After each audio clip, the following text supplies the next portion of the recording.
Hey everyone, it's Sam Weller. Welcome back to a new installment of Creativity 451, the creative wisdom of the late, great, legendary, and magical Ray Douglas Bradbury. It's been a while since I've done one of these. I've been super busy, just trying to plow through this pandemic and get things done.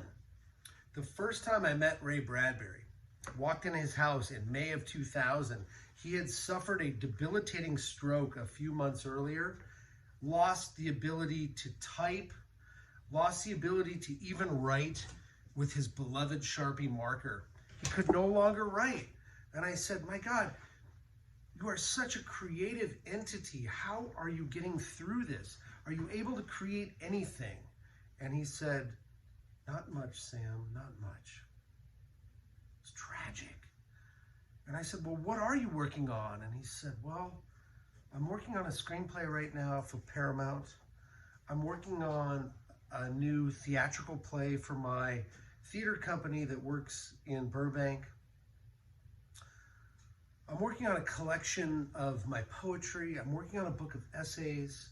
And I'm working on a new book of short stories. So not much, Sam, not much. That's the lesson we get right there from him. Move forward, push, get it done. That same day, I went down into his basement. I went down the stairs and discovered the storied basement of Ray Bradbury. Fans around the world know about this place. He collected everything. He was a progenitor of hoarders, and he saved everything, and it was all down there. Graphic novels and toys and books and story starts and papers and files and all the letters written to him by fans over the decades and decades and decades. It's all down there, everything. Even his father's fedora from the 1920s and 30s was hanging on a timber rafter down in that basement. It was all there. There were 3 metal old office filing cabinets down there. And I walked up to them, and on the drawer of one was a piece of paper put in that little slot that's on filing cabinets, and it said, short stories in progress. And I thought, shit. Imagine you stumble upon a bunch of song starts by the Beatles, fragments of songs. Is that what could be behind that drawer? And I opened the drawer up and pulled it out and pulled it out and pulled it out and pulled it out. 5 feet, we're close to it. I mean, it was a long drawer of these manila folders, all with story titles on them, all unfinished, all unvarnished, all unpublished. Bradbury. This is the lesson I want to tell you all. This is an important lesson for everybody. Whether you're a songwriter, a filmmaker, an actor, a poet, a novelist, an architect, I don't care. Whatever you're working on creatively, whatever you're working on, take this to heart. These are the lessons from a master, Ray Bradbury. He would start something and lose steam. That's the way we all work. He would start to doubt it, think it's not any good. He would get stuck not knowing where it was going. And rather than just tossing it and saying it's shit, he'd put it in a folder and put it in that filing cabinet. Weeks, months, years, decades later, he would open that filing cabinet up and he would revisit a file. If he was stuck wanting to come up with a new idea, it was a drawer full of ideas. He wrote a book called From the Dust Returned that he started in the mid-1940s. It wasn't published until the early 2000s. It was all in that filing cabinet. He opened it back up and said, my God, this is good. You all have that ability to do that, right? Bradbury, of course, loved the butterfly metaphor, the sound of thunder and the butterfly effect. If you think of butterflies, they go into this pupal state before they get their wings and they emerge.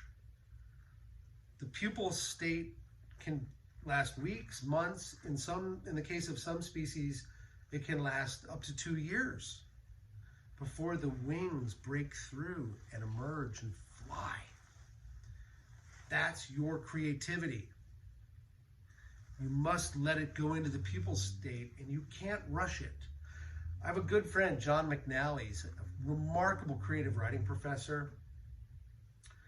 He's done a dozen books of creative nonfiction and fiction, and he once said that everything you start creatively has a gestation period that is its own, and you have to allow it to go through that gestation period before it's born. You can't rush it, you can't hurry it. I learned this by looking at the files of Ray Bradbury. I learned this on my own when I was working on my new book, Dark Black. There's many short stories in there that started years ago and I finished much later. There's a story in there called The Shadows Behind the Trees that I rarely get ideas from dreams. And one night I had a dream that I was on a trip with my family in the North Woods, the deep, verdant evergreens, with my wife and 3 beautiful daughters, and we were in the woods, and a little feral ghost child, chipped fingernails, dirty face, chipped teeth, worn out dress, comes out of the woods and reaches her hands to me in my dream. She reached her hand out to me and she wanted to hold it. She wanted me to take her home in my car with my family. She wanted to feel love. There was a child who'd been lost in the forest in the 50s, 40s, something in my dream. And she wanted to go home somewhere. And I woke up, and my God, what a clear dream. And I wrote that idea down and I put it away. I didn't know what to do with it. It needed to percolate. One day I was at Ray Bradbury's house, probably 2008, 2009, somewhere in there. And I went into an old bedroom that his daughters had once lived in before they grew up and moved out. And Ray was taking a nap that day, and I sat down and I wrote the first paragraph of that story, The Shadows Behind the Trees. And I love that first paragraph. I read that first paragraph to Ray, and he said, my God, that's beautiful. Don't stop. Keep it going. But I didn't know where I wanted it to go. So I put it away. Didn't forget about it. Kept it in a folder on my desktop of my laptop computer.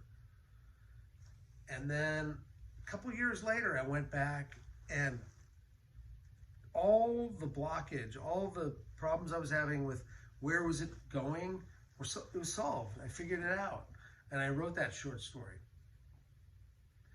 The point here is put things away, even if you don't like it, even if you doubt your own work. We all go through these periods of doubt where we say, I'm no good, this is no good, my work is crap, I'm not a good artist. We all go through that. Just accept that. Reject it too. Because you'll come back and you'll be surprised. You might go, this has merit.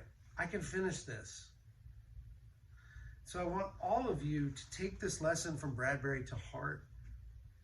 Your work matters. Even if you don't like it, put it away for a time and return to it later. Trust that it can go into the pupal state and sprout wings later. It'll emerge and blossom and fly. Thanks, guys. Take care.